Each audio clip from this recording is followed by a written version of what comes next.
El ejercicio de la disciplina supone un dispositivo que coacciona mediante el juego de la mirada, un aparato en el que las técnicas que permiten ver inducen efectos de poder y donde, a cambio, los medios de coerción hacen claramente visibles aquellos sobre los que se aplican.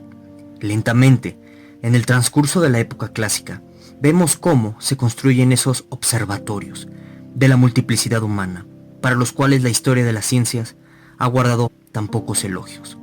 Al lado de la gran tecnología de los anteojos, de las lentes, de los haces luminosos, que forman un todo con la fundación de la física y de la cosmología nuevas, ha habido pequeñas técnicas de vigilancias múltiples y entrecruzadas.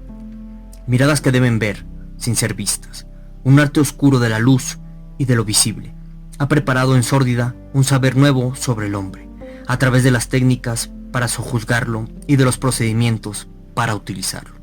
Estos observatorios tienen un modelo casi ideal, el campamento militar. Es la ciudad apresurada y artificial que se construye y remodela casi a voluntad. Es el lugar privilegiado de un poder que debe tener tanto mayor intensidad, pero también discreción, tanto mayor eficacia y valor preventivo, cuanto que se ejerce sobre hombres armados. En el campamento perfecto, todo el poder se ejercería por el solo juego de una vigilancia exacta, y cada mirada sería una pieza en el fundamento global del poder. El viejo y tradicional plano cuadrado ha sido considerablemente afinado de acuerdo con innumerables esquemas. Se define exactamente la geometría de las avenidas, el número y la distribución de las tiendas de campaña, la orientación de sus entradas, la disposición de las filas y de las hileras. Se dibuja la red de las miradas que se controlan unas a otras. En la plaza de armas se tiran 5 líneas, la primera a 16 pies de la segunda, las otras a 8 pies una de otra y la última a 8 pies de las defensas.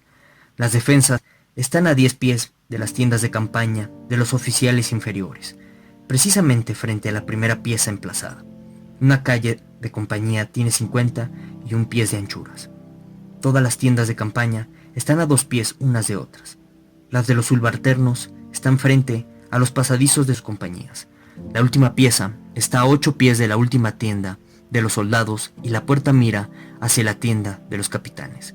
Las tiendas de los capitanes se levantan frente a las calles de sus compañías. La puerta mira hacia las mismas compañías. El campamento es el diagrama de un poder que actúa por el efecto de una visibilidad general. Durante mucho tiempo se encontrará en el urbanismo, en la construcción de las ciudades obreras, de los hospitales, de los asilos, de las prisiones, de las casas de educación, este modelo del campamento, o, al menos, su principio subyacente, el encaje espacial de las vigilancias jerarquizadas. Principio de encaje. El campamento ha sido el arte poco confesable de las vigilancias, lo que la cámara oscura fue a la gran ciencia de la óptica. Se desarrolla entonces toda una problemática, la de una arquitectura que ya no está hecha simplemente para ser vista, Fausto de los Palacios, o para vigilar el espacio exterior, geometría de las fortalezas, sino para permitir un control interior, articulado y detallado, para hacer visibles a quienes se encuentran dentro, en términos generales, la de una arquitectura que habría de ser de un operador para la transformación de los individuos, obrar sobre aquellos a quienes abriga, permitir apresar su conducta, conducir hasta ellos los efectos del poder, darlos a conocer, modificarlos. Las piedras pueden volver dócil y cognosciblemente. El viejo esquema simple del encierro y de la clausura, del muro grueso, de la puerta sólida, que impide entrar o salir, comienza a ser sustituido por el cálculo de las aberturas, de los plenos y de los vacíos, de los pasos y de las transparencias. De este modo, se organiza en forma gradual el hospital edificio, como instrumento de acción médica. Debe permitir observar bien a los enfermos y así ajustar mejor los cuidados. La forma de las construcciones debe impedir los contagios, por la cuidadosa separación de los enfermos. La ventilación y el aire que hacen circular en torno de cada lecho deben, en definitiva, evitar que los vapores eléctricos se estanquen en torno del paciente, descomponiendo sus humores y multiplicando la enfermedad por sus efectos inmediatos. El hospital, el que se planifica en la segunda mitad del siglo y para el cual se han hecho tantos proyectos después del segundo incendio de Hotel Lockheed, no es ya simplemente el techo bajo el que se acobija la miseria y la muerte cercana. Es, en su materialidad misma, un operador terapéutico. Del mismo modo que la escuela edificio debe ser un operador de encauzamiento de la conducta. Es una máquina pedagógica que Paris Dupuy había concebido en la escuela militar y que le había impuesto a Gabriel hasta en los últimos detalles. Educar cuerpos vigorosos, imperativos de salud, obtener oficiales competentes, imperativo de calidad. Formar militares obedientes, imperativo político. Prevenir el libertinaje y la homosexualidad, imperativo moral. Cuádruple razón para establecer compartimientos estancos entre los individuos, pero también aberturas de vigilancia continua. El edificio mismo de la escuela debía ser un aparato para vigilar. Los aposentos estaban repartidos a lo largo de un pasillo, formando una serie de pequeñas celdas, a intervalos regulares. Se encontraba el alojamiento de un oficial, de manera que cada decena de alumnos tiene un oficial a derecha y a izquierda. Los alumnos estaban encerrados allí durante toda la noche, y París había insistido en que la separación de cada aposento del lado del corredor, desde la altura del antetecho hasta 1 o 2 pies del techo, fuera del vidrio. Además de que el aspecto de tales vidrieras no puede ser más que agradable. Nos atrevemos a decir que es útil en no pocos sentidos, sin hablar de las razones de disciplina que pueden determinar tal disposición. En los comedores se había dispuesto un estrado un poco elevado para colocar las mesas de los inspectores de estudios a fin de que pudieran abarcar con la mirada todas las mesas de los alumnos de sus divisiones durante la comida. Se habían instalado letrinas con medias puertas, con el objeto de que el vigilante encargado pudiera distinguir la cabeza y las piernas de los alumnos, pero con separaciones laterales lo bastante altas, para que los que las ocupaban no pudiesen verse. Escrúpulos infinitos de la vigilancia que la arquitectura secunda con 1000 dispositivos sin honor. Si se olvida el papel de esta instrumentación, menor pero sin defecto, en la objetivación progresiva y el reticulado cada vez más fino de los comportamientos individuales, parecerían irrisorios. Las instituciones disciplinarias han secretado una maquinaria de control que ha funcionado como un microscopio de la conducta. Las divisiones tenues y analíticas que realizaron han llegado a formar, en torno de los hombres, un aparato de observación, de registro y de encauzamiento de la conducta. En estas máquinas de observar, ¿cómo subdividir las miradas? ¿Cómo establecer entre ellos revelos, comunicaciones? ¿Qué hacer para que, de su multiplicidad calculada, resulte un poder homogéneo y continuo?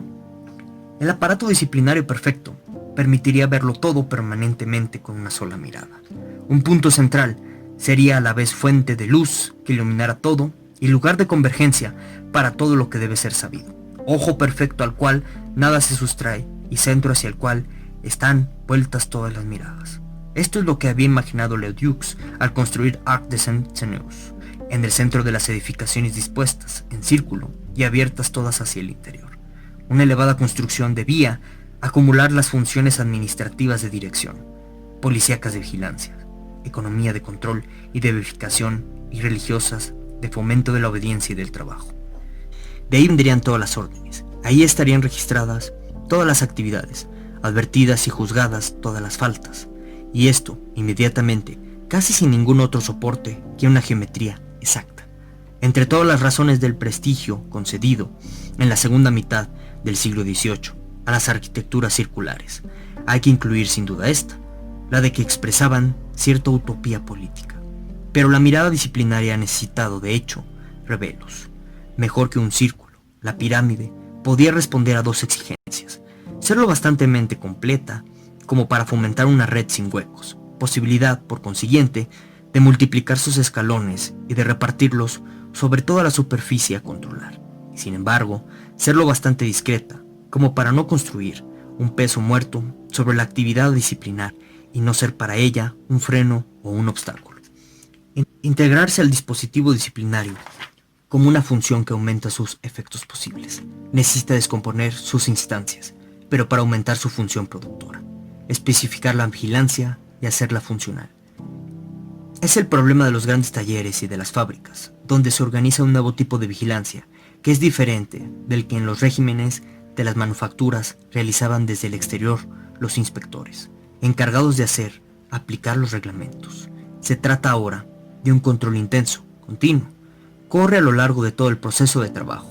No recae o no recae solamente sobre la producción, índole, cantidad de materias primas, todo tipo de instrumentos utilizados, dimensiones y calidad de los productos, sino que toma en cuenta la actividad de los hombres, su habilidad, su manera de trabajar, su rapidez, su celo, su conducta. Y es también distinta al control doméstico del amo, presente al lado de los obreros y de los aprendices, ya que ésta se efectúa mediante empleados, vigilantes, controladores y contramaestres. A medida que el aparato de producción se va haciendo más importante y más complejo, a medida que aumenta el número de los obreros y la división del trabajo, las tareas de control se hacen más necesarias y más difíciles.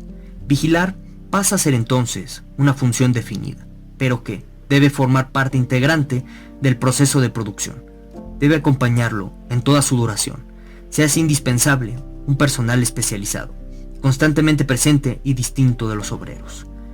Aun cuando los obreros prefieran el encuadramiento de tipo corporativo en lugar de este nuevo régimen de vigilancia. Los patrones reconocen en él un elemento indisociable del sistema de producción industrial, de la propiedad privada y del provecho. A la escala de una fábrica, de una gran fundidora o de una mina, los gastos se han multiplicado tanto que las más módicas infidelidades sobre cada renglón daría para el total un fraude inmenso que no solo absorbería los beneficios, sino que provocaría la disipación de los capitales. La menor impericia no advertida y por este motivo repetida cada día puede llegar a ser funesta para la empresa al punto de aniquilarla en muy poco tiempo.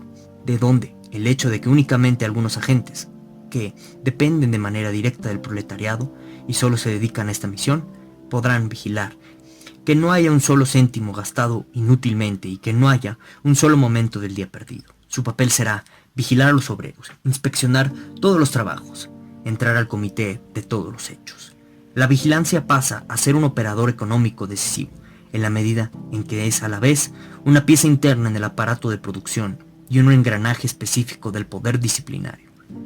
El mismo movimiento se produce en la organización de la enseñanza elemental, especificación de la vigilancia, la integración al nexo pedagógico, el desarrollo de las escuelas parroquiales, el aumento del número de sus alumnos, la inexistencia de métodos que permitirán reglamentar simultáneamente la actividad de una clase entera, con el desorden y la confusión consiguientes, hacían necesaria la instalación de controles para ayudar al maestro.